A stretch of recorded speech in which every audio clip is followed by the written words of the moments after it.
Circulaire is a function that is found on every single Smeg oven and is probably the most versatile. The fan function allows you to cook on lots of different levels, so the 5 shelf positions or 4 shelf positions that you will find in a Smeg oven, and get even browning throughout. One of the other benefits is it's also really quick to get up to temperature, so you can achieve temperatures of 180 degrees in just 4 to 6 minutes. The main benefit really of Circulaire though is the fact that you don't get a cross-transference of flavours and smells. So in my oven here, I've got a mixture of some chicken and chorizo kebabs.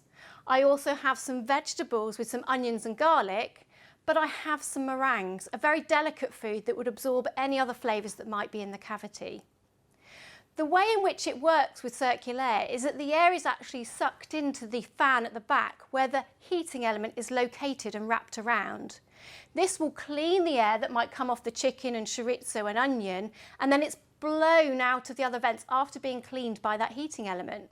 So there you have it, the ability to really maximise those shelf positions with even browning, but also the ability to cook your whole meal in one go.